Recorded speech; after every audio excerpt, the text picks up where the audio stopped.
വേദിയിലും സദസ്സിലുമുള്ള ആദരണീയരും പ്രിയപ്പെട്ടവരുമായവരെ, വയലാറിൻ്റെ താടക എന്ന ദ്രാവിഡ രാജകുമാരി എന്ന കവിതയാണ് വായിക്കുന്നത്.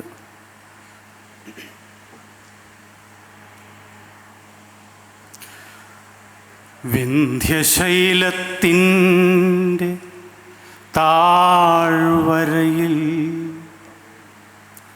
നിശാഗന്ധികൾ മുട്ടിടും ഫാൽഗുനസന്ധ്യയിൽ, വിന്ധ്യശൈലത്തിൻ്റെ താഴ്വരയിൽ നിശാഗന്ധികൾ മുട്ടിടും ഫാൽഗുനസന്ധ്യയിൽ,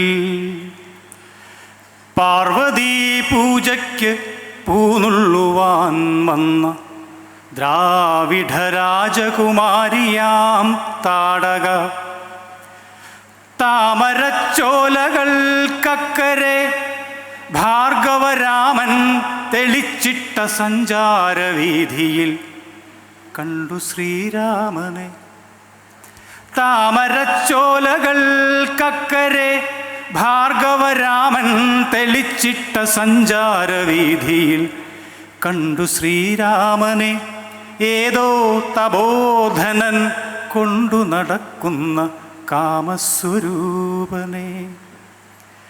സ്ത്രീഹൃദയത്തിനുന്മാദമുണർത്തുമാ മോഹന ഗോപാംഗ ഭംഗി നുകർന്നവൾ കണ്ണെടുക്കാതൊരഭൗമരോമാഞ്ചമായി നിന്നാൾ. സലജ്ജം സകാമം സവിസ്മയം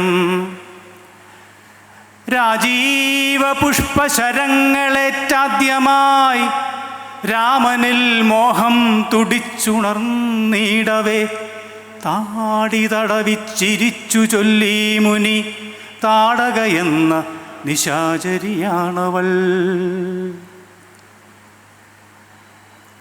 ചിത്രശിലാതലങ്ങൾക്കുമീതെ മലർമത്ത വിരിക്കും സുരഭിയാം തെന്നലിൽ, ചിത്രശിലാതലങ്ങൾക്കുമീതെ മലർമത്ത വിരിക്കും സുരഭിയാം തെന്നലിൽ, ആ രാത്രി സ്വപ്നവും കണ്ട് വനനദീതീരത്ത് ശ്രീരാമചന്ദ്രനുറങ്ങവേ കാട്ടിലൂടെ ഒച്ചയുണ്ടാക്കാതെ അനങ്ങാതെ ഓട്ടുവളകൾ കിലുങ്ങാതെ, ഒച്ചയുണ്ടാക്കാതെ അനങ്ങാതെ ഓട്ടുവളകൾ കിലുങ്ങാതെ ഏകയായി ദാശരഥിതന്നരികത്ത് അനുരാഗദാഹവിവശയായി വന്നു താടക.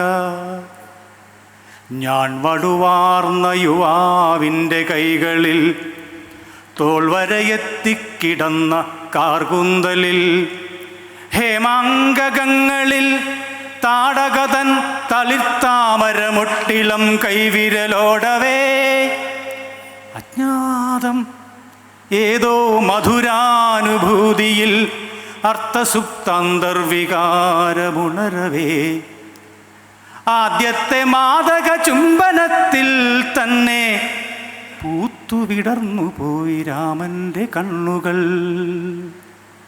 മുത്തുകിലുങ്ങും സ്വരവുമായി ചോദിച്ചു മുഗ്ധാനുരാഗവിവശയായി താടക, ആര്യവംശത്തിനടിയറ വയ്ക്കുമോ സൂര്യവംശത്തിൻ്റെ സ്വർണസിംഹാസനം? ചുറ്റുമുറങ്ങിക്കിടന്ന മഹർഷിമാർ ഞെട്ടിയുണർന്നു നിശബ്ദയായി പെൺകൊടി. യജ്ഞകുണ്ഠത്തിനരികിൽ വിശ്വാമിത്ര ഗർജനം കേട്ടു.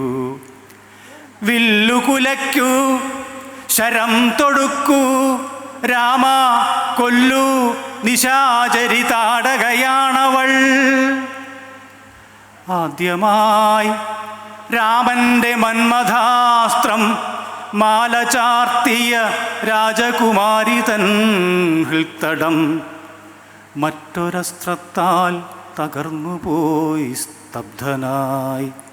പുത്രീ വിയോഗവ്യഥയിൽ വിന്ധ്യാചലം മറ്റൊരസ്ത്രത്താൽ തകർന്നുപോയി സ്തബ്ധനായി. പുത്രീ വിയോഗവ്യഥയിൽ വിന്ധ്യാചലം. നന്ദി.